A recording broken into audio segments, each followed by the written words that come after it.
Blood looked surprisingly dull on white silk. That was the first thing I realized when the gunfire started. 10 minutes earlier, I was standing in a supply closet, listening to my fiancée grunt against my maid of honor. Now, I was standing at the altar, with a man whose name was whispered in alleys and boardrooms with equal terror. I didn't marry for love. I married for revenge, a cancelled debt, and because I had absolutely nothing left to lose. Sweat prickled at the nape of my neck, trapped beneath layers of stiff tulle and suffocating lace. The bridal suite in the basement of St. Jude's smelled of aerosol hairspray, stale lilies, and the sour tang of anxiety. My dress, a $10,000 monstrosity my future mother-in-law had bullied me into buying, weighed at least 20 pounds. The boning in the corset dug into my ribs with every shallow breath. I hated it. I hated the scratch of the sequins, the tight pinch of my satin heels, and the persistent throb behind my left eye. "Just 10 more minutes, Sadie," my mother had chirped, before fluttering out to manage the caterers. I was alone. The silence of the basement room was thick, broken only by the hum of the ancient air conditioning unit rattling in the window. I needed a glass of water. More than that, I needed Connor. He had a way of grounding me, a steady hand on my shoulder that usually quieted the frantic buzzing in my skull. I hoisted the heavy skirts, the fabric rustling like dry leaves, and slipped out of the suite. The hallway was dim, the fluorescent lights buzzing with a sickly yellow glow. I turned the corner toward the groomsman's dressing room. I didn't hear words at first. I heard the wet, rhythmic slap of skin against skin. I stopped. My breath caught in my throat, a dry, ragged snag. The sound was coming from the janitor's closet, a heavy wooden door left cracked open by an inch. I didn't want to look. My brain, primitive and desperate, screamed at me to turn around, to go back to the smell of stale lilies, and pretend the hallway was empty. But my feet, encased in those agonizing satin heels, moved forward. I leaned closer to the crack. The air seeping out of the closet hit my face. It was warm. It smelled of bleach, damp mop strings, and Connor's signature cologne, a sharp, woody scent mixed with bergamot. Beneath it, cloying and cheap, was the undeniable artificial strawberry of Mia's body lotion. Maya, my maid of honor. "Connor," a voice whimpered. It was a high, thin sound. "Shh," Connor panted. His voice, the voice that had whispered vows to me in the dark, the voice that had promised forever over a plate of cold pasta 3 years ago. Almost. Just wait. I didn't gasp. I didn't burst through the door screaming. The movies lie to you about betrayal. There is no soaring orchestral music, no dramatic collapse to the floor. Instead, my stomach churned with violent, sudden nausea. Saliva flooded my mouth, hot and metallic.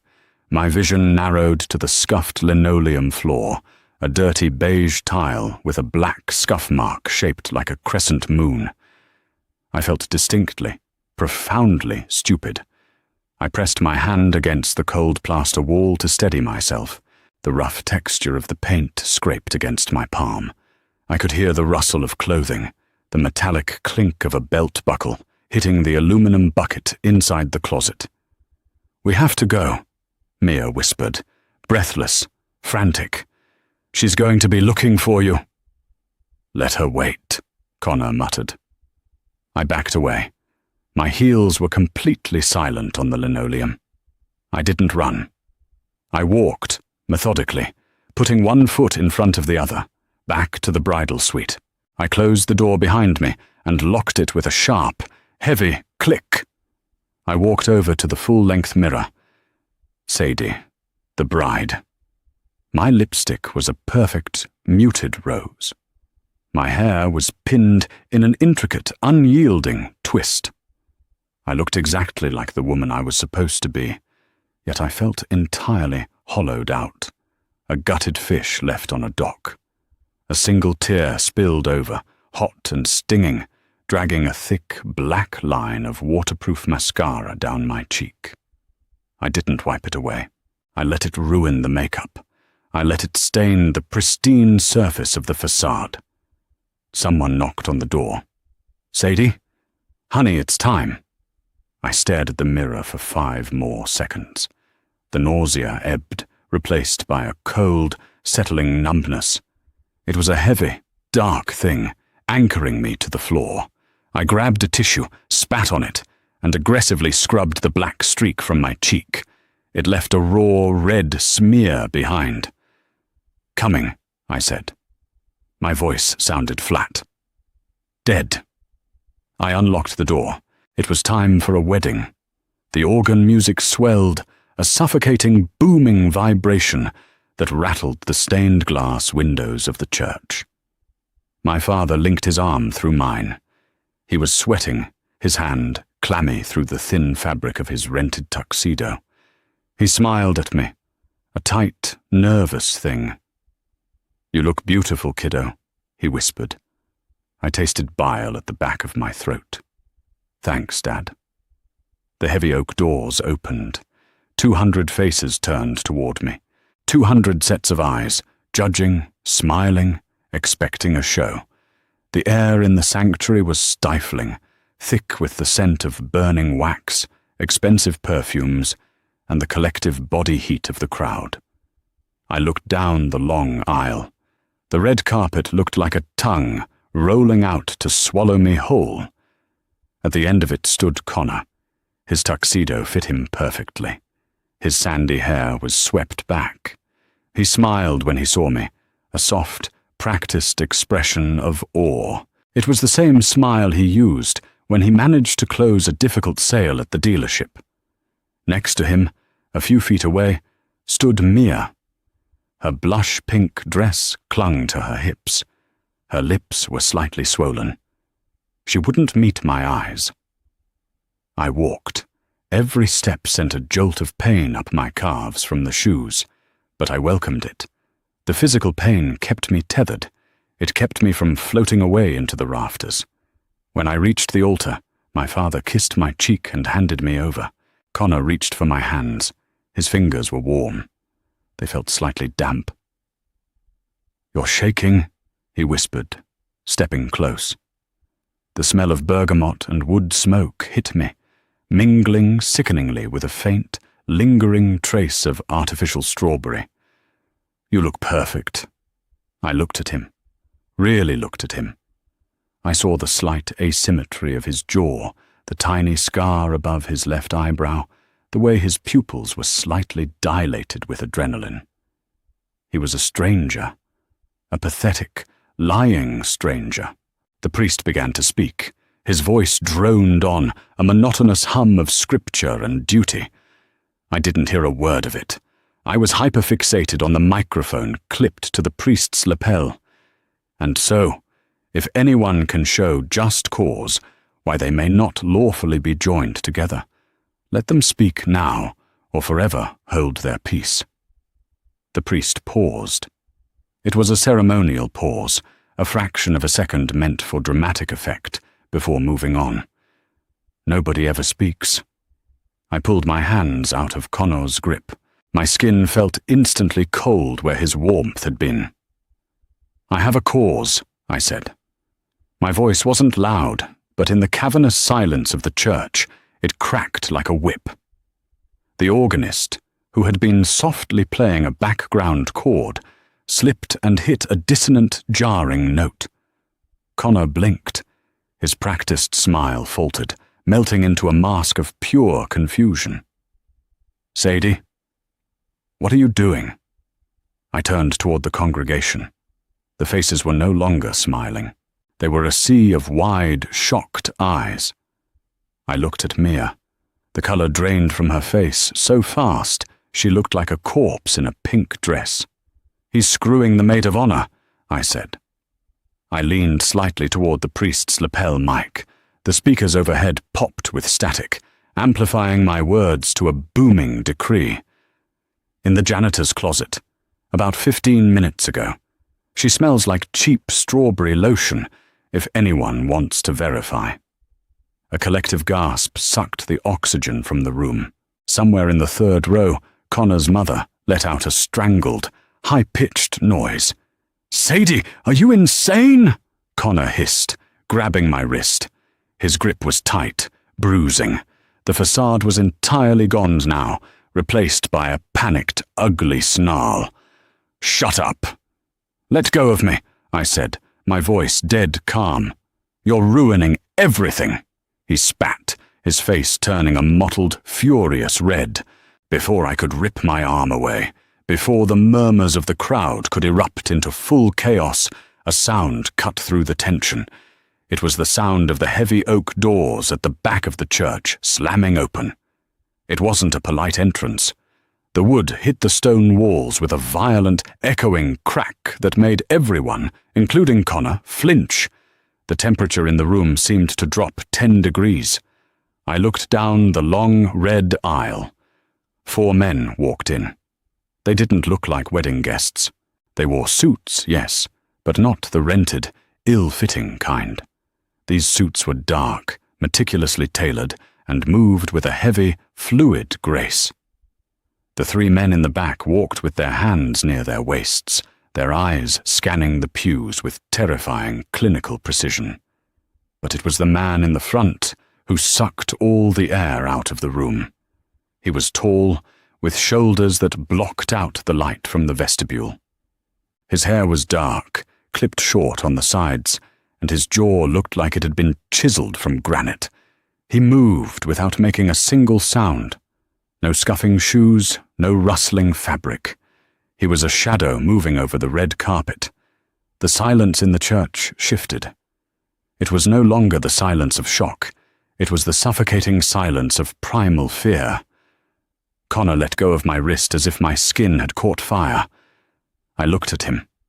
He was trembling, actually vibrating with terror. His eyes were wide, fixed on the approaching man, and I watched, fascinated, as a bead of sweat rolled down his temple and dropped onto his stiff white collar. "Oh God," Connor whimpered. "No, not now." The man reached the altar. He didn't look at the priest. He didn't look at the 200 terrified guests. He looked at Connor. His eyes were black. Not dark brown, but a flat, lightless black. When he spoke, his voice was a low, gravelly rumble that vibrated in the floorboards beneath my feet. "Hello, Connor," Gabriel Rossi said. "I believe you owe me something." The priest had backed away, pressing himself flat against the marble altar, as if hoping to blend into the stone. Gabriel Rossi didn't even acknowledge him. He stood in the center of the sanctuary, casually adjusting the cuffs of his immaculately tailored midnight blue suit. The faint metallic click of his platinum cufflinks sounded unnaturally loud. "Gabriel," Connor choked out. His voice cracked, high and pathetic. I have the money. I just need a few more days. The wedding, the gifts. I was going to pay you tomorrow." Gabriel tilted his head a fraction of an inch. A sharp, cynical smirk touched the corner of his mouth. It wasn't a smile. It was a blade. "Tomorrow," Gabriel repeated. The word rolled off his tongue, slow and mockingly thoughtful. "You stole $3 million from my shipping ledger, Connor. You filtered it through a shell company in the Caymans, bought yourself a very nice sports car, and I assume paid for this rather ostentatious circus." Gabriel gestured vaguely to the floral arrangements. "You don't have $3 million in envelopes on the gift table." A woman in the front row, my aunt, let out a soft, terrified sob. One of Gabriel's men in the back simply turned his head toward the sound, and the sobbing choked off instantly into a breathless silence. I stood there in my heavy, suffocating dress, watching the man I was supposed to marry crumble into a weeping, trembling mess. The numbness inside me deepened, solidifying into a strange, crystalline clarity. My life was a wreckage, a smoking crater. And yet, I couldn't look away from Gabriel. He smelled of rain on hot asphalt and something expensive, sharp and metallic. It was a dangerous scent. "Please!" Connor begged, dropping to his knees. The sharp crease of his tuxedo pants broke. He clasped his hands together. "Please, Mr. Rossi, I'll get it. I'll sell the car. I'll sell the house." "The house is mortgaged to the hilt," Gabriel said, sounding profoundly bored. "The car covers a fraction." "No, Connor. You are entirely bankrupt, morally and financially." Gabriel finally shifted his gaze. He looked at me. His dark eyes swept over me, a slow, clinical appraisal. He took in the ruined mascara on my cheek, the rigid posture of my shoulders, the tight grip of my fists at my sides. He didn't look at me with pity. He looked at me like a strategist evaluating a piece on a chessboard. "I heard your announcement," Gabriel said to me, his tone shifting. It was smoother now, quieter, meant only for the two of us despite the crowd. A bold move, exposing him at the altar. I respect a woman who prefers to burn the house down rather than live in the ashes. I swallowed the dry lump in my throat. I refused to shake. "He burned it down. I just handed out the matches." A genuine spark of amusement flared in Gabriel's dark eyes. "Pragmatic." He turned his attention back to the pathetic heap that was Connor. "Stand up, you miserable worm." Connor scrambled to his feet, swaying slightly. "I am going to take everything from you, Connor," Gabriel said, his voice dropping to a lethal whisper. "I am going to take the car. I am going to take the house. I am going to strip your accounts, ruin your credit, and ensure you spend the rest of your miserable life looking over your shoulder." Gabriel paused, letting the terror marinate. Then he looked back at me. "But I have an immediate problem," Gabriel continued, his eyes locked on mine. "My grandfather is a traditional man. He holds the keys to a vast network of family trusts. He refuses to hand over full control of the eastern ports until I am settled, married, a family man." Gabriel let out a short, humorless breath.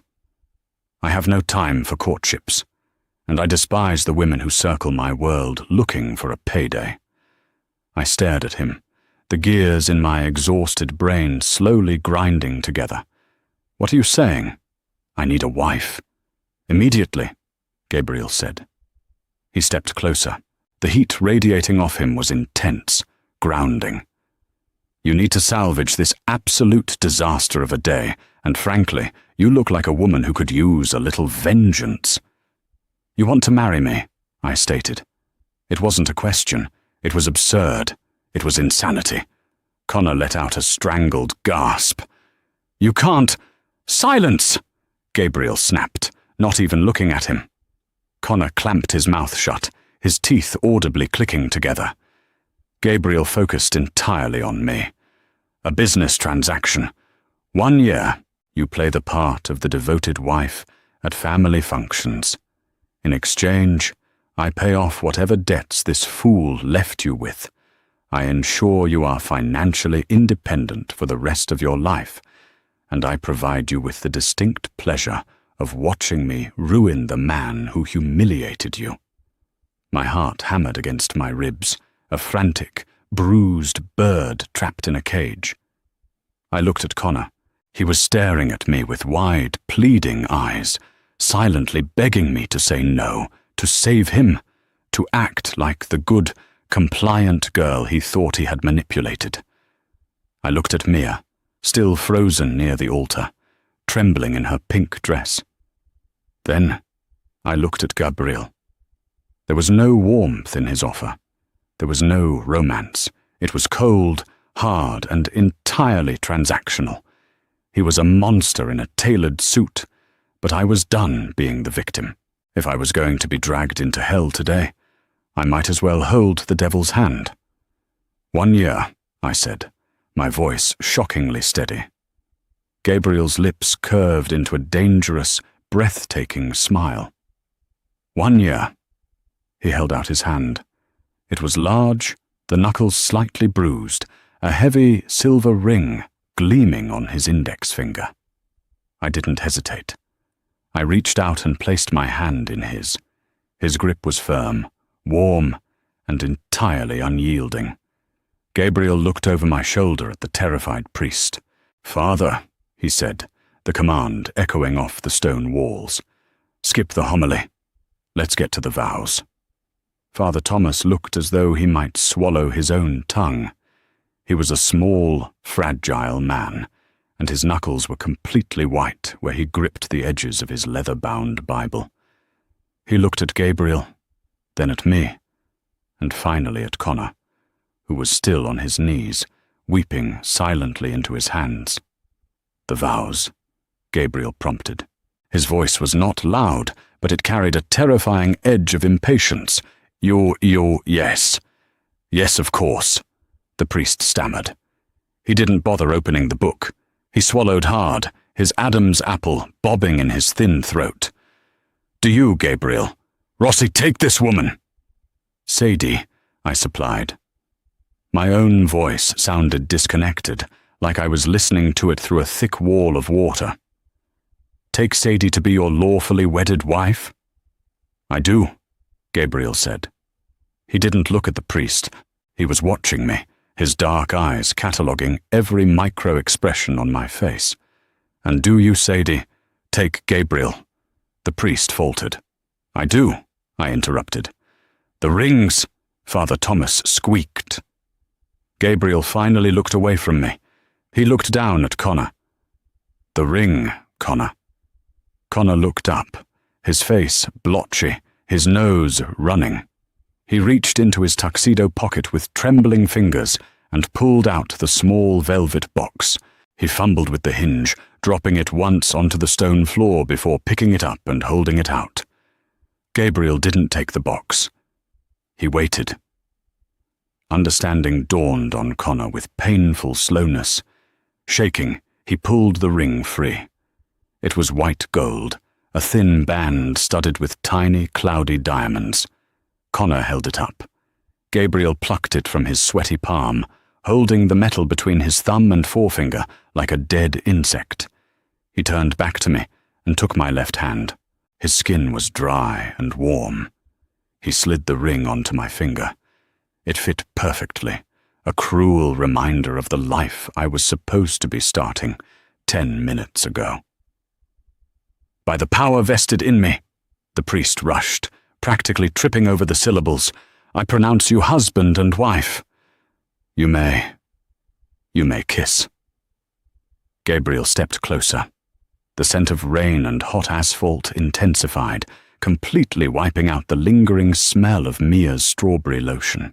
I braced myself, my muscles locking up, expecting a brutal, claiming kiss meant for the audience. Instead, Gabriel leaned in and brushed his lips lightly against my cheekbone. It was barely a touch, a phantom pressure that lasted a fraction of a second. "Breathe, Sadie," he murmured against my ear. His breath was warm. "You look like you're going to pass out, and I don't carry brides." He pulled back. The sharp angles of his face gave nothing away. He turned to the congregation.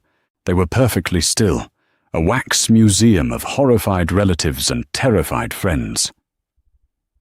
"Thank you all for coming," Gabriel announced, his voice echoing in the rafters. "The reception is cancelled." He placed a heavy hand against the small of my back, right where the boning of my corset dug the deepest. He didn't wait for me to process the command. He simply propelled me forward. We walked back down the red carpet. The silence was absolute. Nobody whispered. Nobody moved. I kept my eyes locked on the heavy oak doors at the end of the aisle. I didn't look at my mother, who was clutching her chest in the third row. I didn't look at Mia. I just put one agonizing satin heel in front of the other. When we breached the doors and stepped out onto the concrete steps of the church, the afternoon sun hit me like a physical blow. It was a beautiful, cloudless May afternoon. Traffic hummed on the street below. A woman walked a golden retriever on the opposite sidewalk. The world had kept spinning while my entire reality collapsed. A black SUV, sleek and heavily armored, idled at the curb. One of Gabriel's men, a giant with a thick neck and a badly broken nose, pulled the rear door open. Gabriel guided me inside. I gathered the massive, ridiculous skirts of my dress and folded myself into the leather seat. Gabriel slid in next to me, bringing the door shut with a solid, heavy thud that instantly muted the sounds of the street. The interior smelled of rich, conditioned leather and peppermint. The tinted windows turned the bright afternoon into a permanent, muted dusk. Gabriel leaned forward and tapped the glass partition, separating us from the driver. Home. The car pulled away from the curb. I looked out the window, watching the stone steps of St. Jude's roll past. Connor had stumbled out of the doors, his hands gripping his hair, looking frantically around the empty street. I turned away from the window. The adrenaline was beginning to drain out of my bloodstream, leaving behind a cold, hollow ache in my joints. The corset was crushing my lungs. "You can take the pins out," Gabriel said. I looked at him. He had already opened a slim tablet and was scrolling through lines of text, his expression entirely detached. He wasn't looking at me. My hands went to my head, my fingers clumsy and stiff. I started pulling the heavy metal bobby pins from the intricate twist at the nape of my neck, dropping them one by one into the cup holder between our seats. They hit the plastic with sharp, tiny clicks. "What happens now?" I asked. My voice sounded raw, like I had been screaming for hours. Gabriel didn't look up from his screen. "Now, you become Sadie Rossi, and we get to work." The drive lasted 45 minutes. We left the city limits, trading congested highways for winding, tree-lined roads that crept higher into the hills. The car turned off the main road onto a private drive, stopping before a pair of massive wrought-iron gates. They swung open silently, revealing a property that looked less like a home and more like a high-tech compound. The house was a sprawling structure of glass, steel, and dark stone, cut sharply into the side of a ridge. There were no manicured flower beds or charming fountains. The landscaping was brutally minimalist, sharp angles of concrete, low-lying shrubs, and strategically placed lighting that eliminated any shadows. I counted 4 cameras just on the driveway approach. The SUV stopped in front of the massive glass doors. Gabriel pocketed his tablet and stepped out, adjusting his suit jacket. He didn't open my door. The man with the broken nose did that. I stepped out onto the crushed gravel. It crunched loudly under my heels. The air up here was cooler, biting through the thin lace of my sleeves. Gabriel walked through the front doors without looking back to see if I was following. I hoisted my skirts and hurried after him, feeling entirely ridiculous. The inside of the house was a cavernous expanse of polished grey slate and floor-to-ceiling windows overlooking a dark, dense forest. It felt sterile, a place designed to be scrubbed clean of evidence. A woman was waiting in the foyer. She was in her late 50s, wearing a simple grey dress, her silver hair pulled back into a severe bun. Her posture was ramrod straight.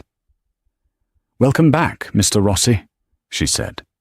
Her voice was flat, betraying absolutely zero surprise at the fact that he had left the house 2 hours ago single and returned with a woman in a wedding dress. "Martha, this is Sadie," Gabriel said, tossing his keys onto a marble console table. "She will be staying in the primary suite. Have someone bring her things from her apartment by tomorrow morning." "Very well," Martha said, her eyes finally flicking to me. She gave me a curt, measuring nod. "Mom." "Gabriel," I said, the name feeling strange and metallic on my tongue. "My apartment is... Connor's name is on the lease. He has the keys."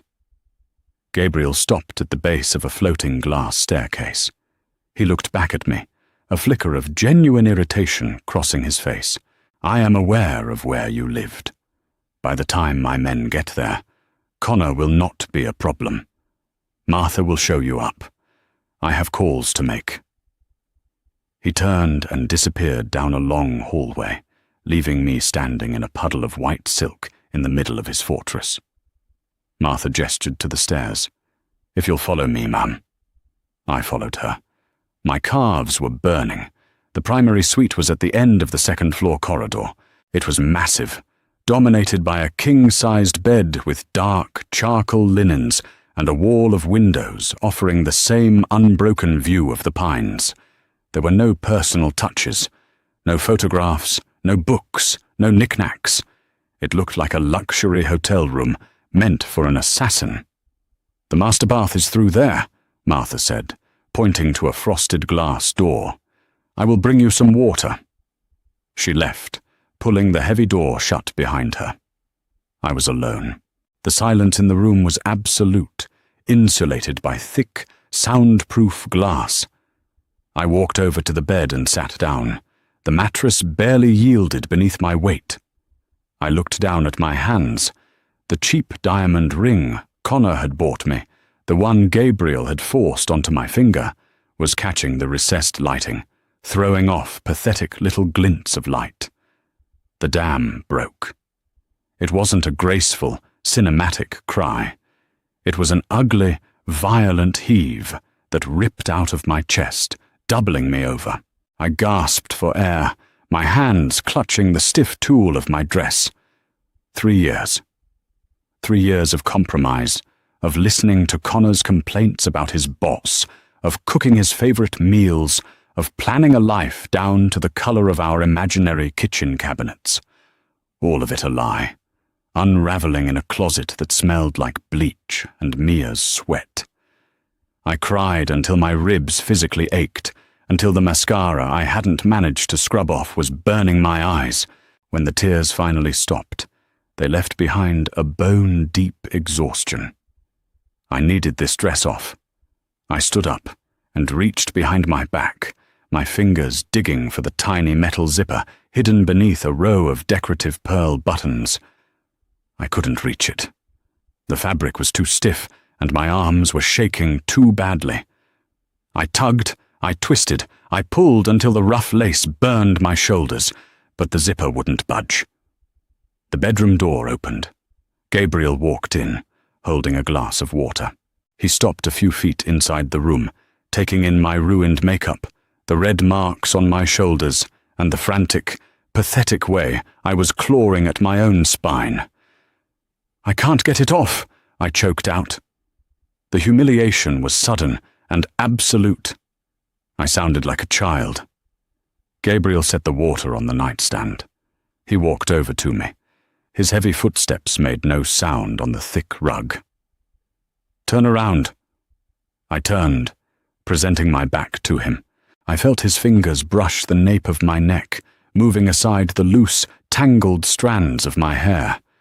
His touch was clinical. There was no lingering heat, no cinematic tension. He gripped the top of the zipper. "Hold your breath," he said. I sucked in a breath. He pulled the zipper down in one smooth, forceful motion. The metal teeth parted with a sharp, tearing sound. Instantly, the pressure on my ribs vanished. The corset released, and I let out a long, ragged exhale, my shoulders slumping. "Thank you," I whispered. Gabriel stepped back. "There are fresh towels in the bathroom. One of my shirts is on the counter if you need something to sleep in. We have breakfast at 7. Don't be late." I turned to look at him, holding the bodice of the dress against my chest so it wouldn't fall. He was already looking at his phone, his expression completely closed off. "Gabriel," I said. He paused, glancing up. "Why me?" I asked. The question had been rattling around in my skull since the altar. You could have paid any woman to do this. You could have hired an actress. Why step into that mess? Gabriel looked at me for a long moment.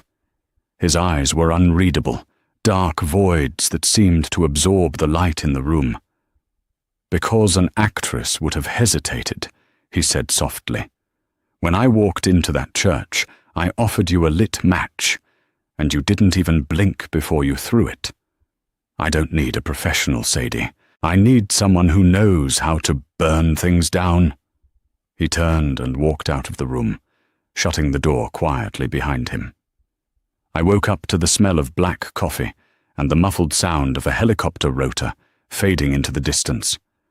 For 10 seconds, I stared at the ceiling, trying to remember where I was. The sheets against my skin were cool, dense, and smelled faintly of expensive laundry detergent. Then, the memories of yesterday hit me like a physical assault. The closet, the church, the contract, the tears. I sat up. I was wearing Gabriel's dress shirt. It was stark white, incredibly soft, and swallowed me whole, the hem stopping mid-thigh. My wedding dress was gone. Someone had come into the room while I was dead to the world and removed the $10,000 mistake. I swung my legs over the side of the bed. My feet hit the hardwood floor, and a sharp spike of pain shot up my left calf, a lingering souvenir from the satin heels. I walked into the bathroom, splashed cold water on my face, and stared in the mirror. I looked terrible. My eyes were puffy and bloodshot, my skin pale and drawn. I looked exactly like a woman who had blown up her entire life on a whim. I found a pair of black leggings and an oversized grey cashmere sweater folded neatly on a chair in the corner of the bedroom. Martha's doing, no doubt. I put them on, the soft fabric a massive comfort after yesterday's armor, and headed downstairs. It was 6:55. The house was completely silent, but it felt awake. The ambient tension was thick. I found the kitchen by following the smell of bacon. It was a massive, industrial-grade space, entirely stainless steel and dark marble. Gabriel was sitting at the end of a long island counter. He was wearing a dark grey suit, minus the jacket, his tie pulled perfectly tight against his throat. He was typing on a laptop, a cup of black coffee steaming at his elbow. He didn't look up when I walked in. "There is coffee in the carafe, eggs on the stove." I walked over to the counter, poured myself a mug of coffee. It was strong enough to peel paint, and sat down on a stool 3 feet away from him. The counter was cold. "Sleep well?" he asked, still looking at his screen. "Like the dead," I said, wrapping my hands around the hot mug. Gabriel hit a final key, closed the laptop with a snap, and finally looked at me. In the harsh morning light pouring through the floor-to-ceiling windows, he looked even more intimidating. There were faint, dark circles under his eyes. He slid a thick manila folder across the marble island toward me. "Your new life," Gabriel said. I opened the folder. Inside were copies of a marriage certificate, a new driver's license with the name Sadie Rossi, and a thick stack of legal documents detailing the transfer of $3 million into a trust account in my name. The sheer volume of the money made my stomach pitch. Beneath that was a dossier, 3 pages of typed notes. "What is this?" I asked, tapping the dossier. "The rules of engagement," Gabriel said, taking a sip of his coffee. "My grandfather, Arthur Rossi, is arriving in the city tonight. We are having dinner with him at his estate in Long Island tomorrow evening. You need to memorize those notes before then." I pulled the pages out. They contained details about Arthur Rossi, the hierarchy of the family business, and bizarrely, details about my relationship with Gabriel. "According to this," I said, scanning the first page, We met in a coffee shop 6 months ago. I spilled an iced latte on your shoes." "It's a believable meet-cute," Gabriel said dryly. "Arthur is a cynic, but he has a weak spot for traditional romance. You will tell him you were intimidated by me at first, but my persistence won you over. You will tell him we kept it secret because you were breaking off a previous engagement, a messy one. So we're just leaning into the corner of it all." "We are weaponizing the truth," Gabriel corrected. "The rumor of what happened at St. Jude's yesterday is already circulating through the families. It makes you look impulsive, passionate, and fiercely protective of your pride. Arthur respects all 3 of those traits." I set the papers down. I looked at Gabriel, forcing myself to hold his gaze. "And what happens if he doesn't buy it? What happens if he looks at me and sees exactly what this is? A business transaction to secure your inheritance?" Gabriel's expression hardened. The slight, businesslike ease vanished, replaced by a cold, predatory stillness. "If he doesn't buy it," Gabriel said, his voice dropping into a register that made the hair on my arms stand up, "my uncle Marco will use the doubt to challenge my succession. If Marco challenges me, the eastern ports will lock down. If the ports lock down, we lose millions a week, and my associates will look for someone to blame." He leaned forward, placing his hands flat on the marble.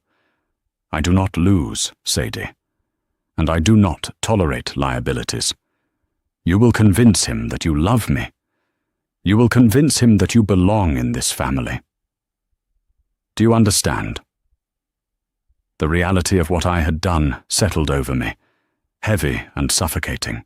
I hadn't just married a rich man to spite my cheating ex. I had walked straight into a war zone wearing a blindfold. "I understand," I said, my voice steady despite the hammering in my chest. "But if I'm doing this, if I am putting myself on the front lines of your family drama, I have a rule of my own." Gabriel's eyes narrowed slightly. It wasn't anger. It was curiosity. "Go on. Don't lie to me," I said, tapping the folder. "I will memorize your script. I will smile at your grandfather, and I will play the devoted wife. But behind closed doors, you tell me the truth about the danger I am in. No shadows, Gabriel. If someone is coming for you, I want to know exactly where to stand, so I don't get shot." For a long, agonizing moment, the kitchen was entirely silent. Gabriel stared at me, analyzing the demand, searching my face for weakness.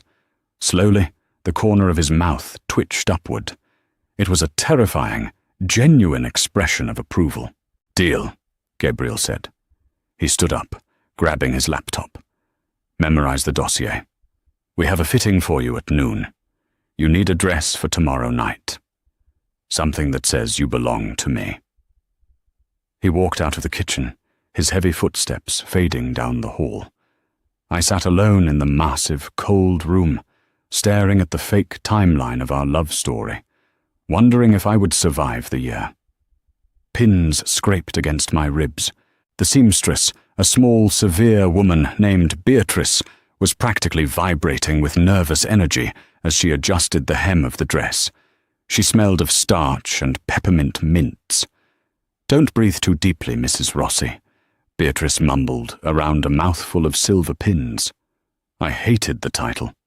It felt heavy, like a lead apron they put on you at the dentist's office. The dress was oxblood silk. It didn't drape. It clung. It possessed long sleeves and a high neckline, but the back plunged entirely to the base of my spine. It was a garment designed for exactly one purpose: to make it impossible for anyone in the room to look away.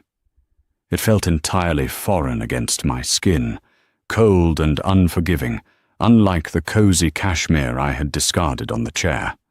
Gabriel stood by the window of the fitting room, staring out at the compound's motor court. He wore a fresh suit, charcoal this time, over a black shirt with no tie. He hadn't looked at me since I walked out from behind the screen. "Is the back strictly necessary?" I asked, shifting my weight. My calves still ached. "It feels a bit exposed." Gabriel turned. His gaze tracked from the hem of the dress, up my spine, to the tight bun Martha had wrestled my hair into. The temperature in the room seemed to drop. "My Uncle Marco will be looking for a weak link tonight," Gabriel said, his voice flat. "He expects me to have married a terrified, impulsive civilian. He expects you to hide. The dress tells him you have absolutely nothing to be ashamed of." He walked toward me. Beatrice hurriedly backed away, dropping a pin on the hardwood floor with a tiny tink. Gabriel stopped inches from my back. I could feel the heat radiating off him, a sharp contrast to the cold silk. His hand hovered over my bare skin before his knuckles lightly grazed the base of my spine. I flinched, my breath hitched in my throat, a purely involuntary response. "You are shaking," he murmured, his voice low, meant only for me. "I'm terrified," I admitted, staring straight ahead into the full-length mirror. In the glass, he looked like a shadow looming over my shoulder. "I'm a marketing manager from Queens. I don't know how to negotiate with mob bosses." "You don't negotiate," Gabriel said. He moved closer. The scent of rain and hot asphalt washed over me again, grounding my frantic pulse. "You sit beside me. You smile when my grandfather speaks. You ignore Marco. And if anyone asks you about yesterday, you look them dead in the eye and tell them you upgraded." He stepped back, the loss of his body heat leaving me strangely cold. "We leave in 10 minutes, he told Beatrice. "Finish it." The drive to Long Island was suffocatingly quiet. The partition in the SUV was up, isolating Gabriel and me in the dim rear cabin. Rain had started to fall, smearing the streetlights into streaks of yellow and red against the tinted glass. I spent the journey running my thumb over the cloudy diamonds of the ring on my left hand. Connor's ring. It was a glaring, cheap eyesore against the expensive oxblood silk. Gabriel hadn't replaced it. He insisted it added to the authenticity of the hasty, passionate narrative.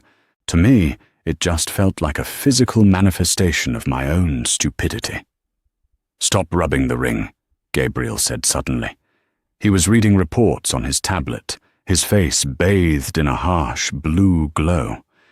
"You look like you're trying to summon a genie." "I'm trying to figure out how I didn't see it," I muttered, dropping my hands to my lap. 3 years. We shared a bank account. We debated adopting a dog. How did I not know he was sleeping with my best friend? Gabriel didn't look up from his screen. "People see what they want to see, Sadie. It's a survival mechanism. You wanted stability, so your brain ignored the cracks in the foundation." "That's very clinical," I snapped. My stomach was churning with a mixture of car sickness and dread. "It's practical," he replied, finally clicking the tablet off and sliding it into the leather seatback pocket. "In my world, ignoring cracks gets you killed. In yours, it gets you humiliated in a church basement. The mechanics are the same." I turned my head to glare at him, but the sharp retort died in my throat. We were pulling up to a set of gates that made Gabriel's compound look like a starter home. The stone pillars were topped with carved lions, their faces worn smooth by decades of rain. The gates swung open, and the tires crunched onto a long, winding driveway lined with ancient oak trees. The estate was a massive Tudor-style mansion. It looked old. Real money. Blood money. The SUV stopped. The heavy door was pulled open by a man in a black raincoat. The cold air rushed in, smelling of wet earth, dying leaves, and the distant, salty tang of the ocean. Gabriel stepped out first. He didn't offer me a hand, but he waited, his broad shoulders shielding me from the worst of the wind as I climbed out. "Shoulders back," he instructed quietly. "Do not look down." I forced my spine straight. The cold silk of the dress pressed against my bare back. I stepped up to his side, and without a word, he offered me his arm. I looped my hand through it. His bicep was hard as granite beneath the wool of his suit. "Ready?" he asked. "No," I said. "Good," Gabriel said, a dark smirk touching his lips. "Fear keeps you sharp. Let's go meet the family." The inside of the house smelled like roasted garlic, old wood smoke, and an undercurrent of something sharp and chemical. Cigar smoke baked into the expensive Persian rugs. The foyer was dimly lit by a massive, dripping crystal chandelier that looked entirely out of place against the dark oak paneling.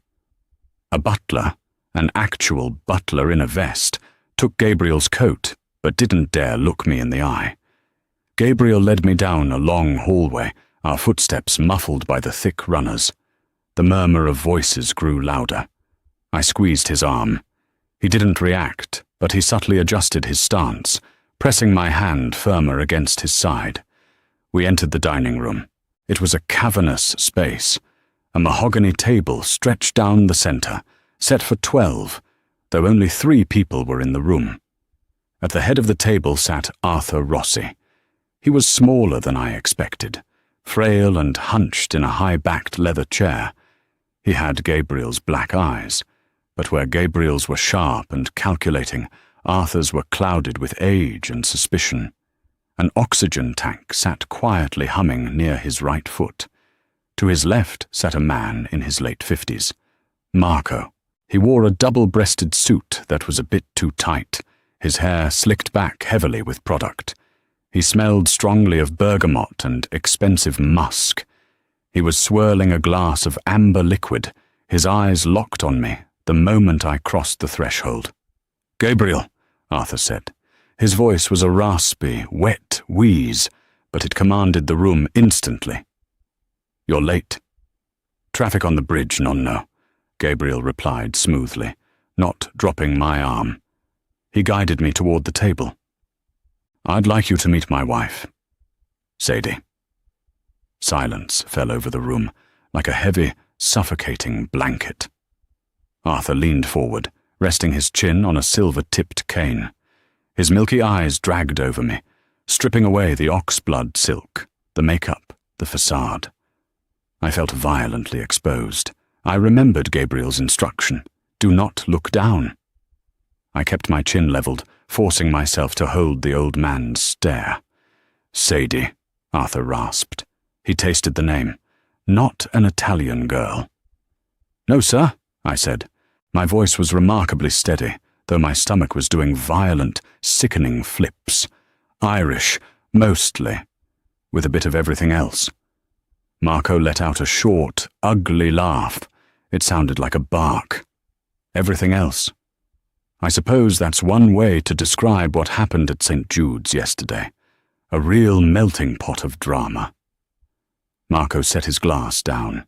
The clink was loud in the quiet room. "I heard you made quite the spectacle, sweetheart. Dumped the car salesman at the altar and jumped into my nephew's car before the ink on the marriage license was even dry. You work fast." Heat flooded my cheeks. It wasn't embarrassment. It was pure, unadulterated fury. Connor had made me a victim. I refused to let this slick, cologne-soaked mobster turn me into a punchline. I unlinked my arm from Gabriel's and stepped up to the table. I placed both hands flat on the polished mahogany and leaned slightly toward Marco. My fiancé was having sex with my maid of honor in a janitor's closet while my father was waiting to walk me down the aisle, I said, my voice dropping into a dangerously calm register. I didn't make a spectacle, Marco. I eliminated a liability. I prefer men who don't hide their filth behind closed doors. Marco's smirk vanished. His jaw tightened, the skin around his eyes pulling taut. I turned my attention back to Arthur. The old man was perfectly still. "Gabriel doesn't lie to me," I said, holding Arthur's gaze. "He told me exactly what this family is. He told me the risks. I didn't marry him for his money, and I didn't marry him because I was desperate. I married him because he is the only man I've ever met who looks a threat in the eye and destroys it. I wanted to be on the winning side." The silence stretched. It pulled tight, a rubber band ready to snap and take my eye out. I could feel Gabriel standing behind me, perfectly still, a coiled spring. Then Arthur began to cough. It started low in his chest, a wet, rattling sound that slowly morphed into a dry, breathless chuckle. He tapped his cane against the floor. "She has teeth!" Arthur wheezed, his clouded eyes crinkling at the corners. He looked past me to Gabriel. "I like her, Gabe. She's too skinny, and she looks like she needs a stiff drink. But I like her. Sit down. Both of you." I pulled my hands off the table. My palms left two foggy, sweaty prints on the mahogany. I wiped my hands on the invisible seams of my dress and took the chair Gabriel pulled out for me. Dinner was agonizing. The food, heavy plates of veal parmesan, rich risotto, and bitter greens, tasted like ash in my mouth. I focused on the mechanics of eating. Cut, lift, chew, swallow. I drank 3 glasses of the heavy red wine they poured, letting the alcohol blunt the razor-sharp edges of my anxiety. Marco didn't speak to me again. He directed a barrage of passive-aggressive questions at Gabriel regarding a shipment detained in Newark. Gabriel answered them all with a chilling, detached calm, dissecting Marco's arguments with surgical precision while never raising his voice. I watched them. I watched the way Gabriel held his knife, the tight control in his shoulders, the way he commanded the space simply by existing in it.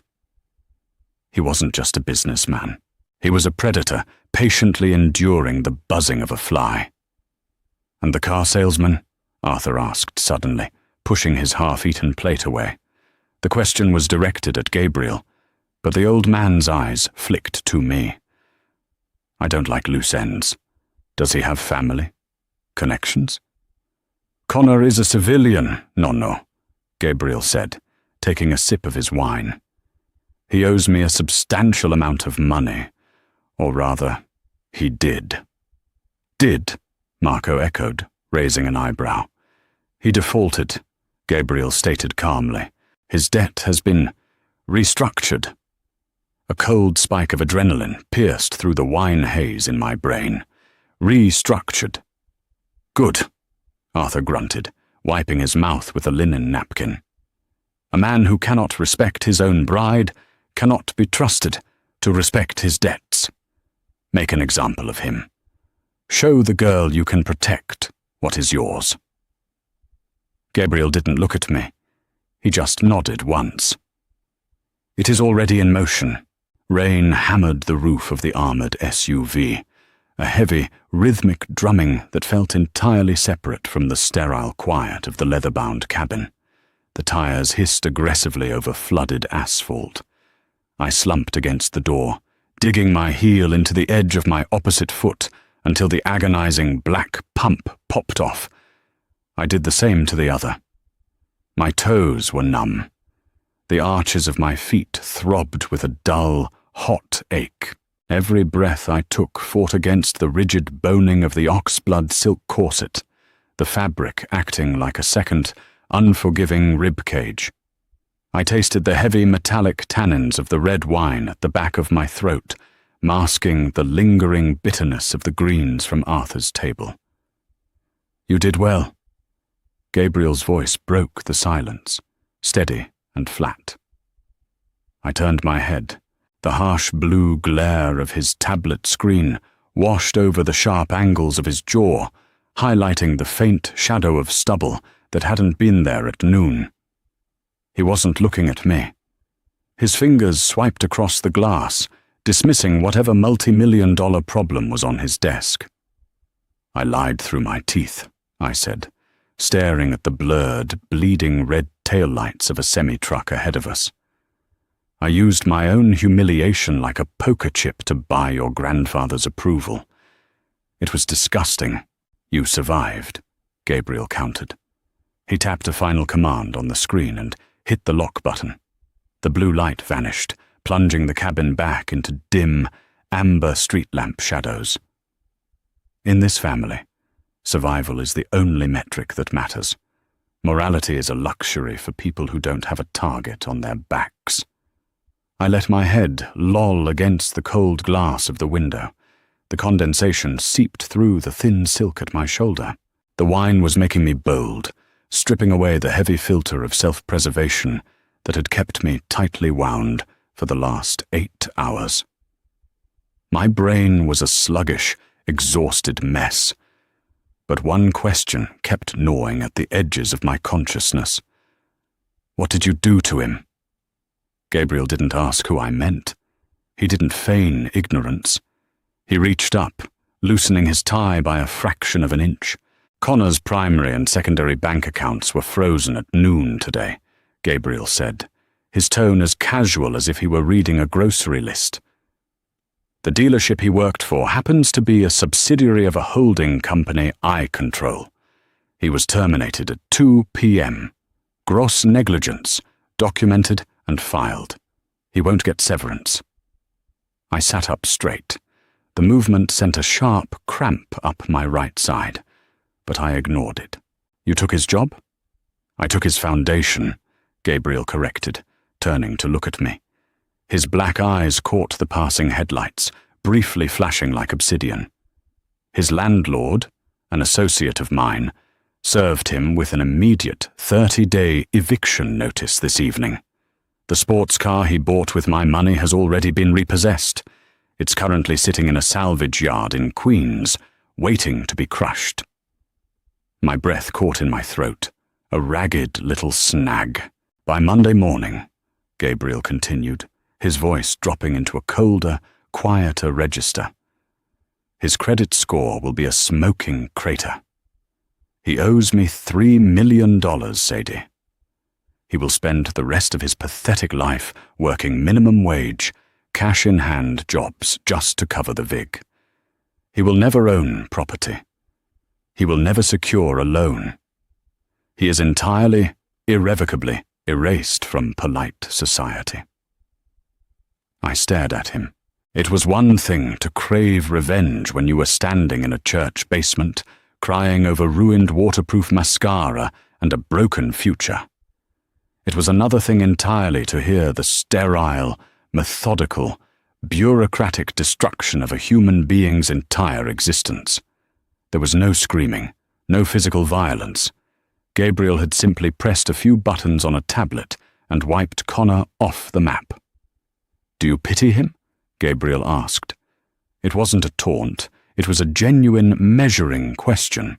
He was watching my face, cataloguing the micro-expressions, waiting to see if the civilian in me would break. I looked down at my hands in my lap. I thought about the janitor's closet. I remembered the wet, rhythmic sound of skin slapping skin, the cloying, cheap smell of Mia's strawberry lotion cutting through the bleach. I remembered the way Connor had looked at me at the altar. Not with guilt, not with sorrow, but with absolute fury, blaming me for exposing his lie to his mother. He hadn't been sorry. He had just been caught. I leaned back against the plush leather seat. "No," I whispered. The truth of the syllable surprised me. It tasted metallic and cold on my tongue, but it was solid. "I don't pity him at all." Gabriel studied me for a long, silent moment. Slowly he shifted his weight and reached across the wide expanse of the center console. I tensed, my muscles locking, expecting him to hand me a document, to point to a screen, to give me another command. Instead, his large, warm hand closed over mine. His grip was firm, engulfing my fingers and entirely hiding the cheap, cloudy diamond ring that still dug into my left hand. The contrast of his rough knuckles against the smooth, freezing silk of my dress was jarring. "Good," Gabriel murmured. The gravel in his voice was softer now, brushing against the quiet hum of the engine. "Because sympathy is a liability you can no longer afford." He didn't pull his hand away. We sat in silence as the heavy armored vehicle tore through the dark, rain-slicked streets, leaving the old world far behind. I looked down at our joined hands. The blood-red fabric, the dark wool suit, the quiet, violent power radiating from the man beside me. I had traded a pathetic, lying boy for a literal monster. I had signed a contract for 1 year of pretending, of navigating a labyrinth of blood money, grudges, and hidden knives. But as Gabriel's thumb began to trace a slow, absent-minded, terrifyingly gentle circle against the back of my hand, a cold realization settled deep in the pit of my stomach. I wasn't afraid of the monster. I was afraid of how easily, how eagerly, my lungs were learning to breathe in the dark. Did Sadie make the ultimate power move? Or did she just lock herself in a gilded cage? Let us know in the comments if you would have signed Gabriel's contract or walked away. If you loved this dark, twisted dive into betrayal and Mafia vengeance, smash that like button, share this with your fellow romance addicts, and absolutely make sure you subscribe. Turn on notifications so you never miss another intense story. What do you think happens when the 1-year contract is up? Tell us below.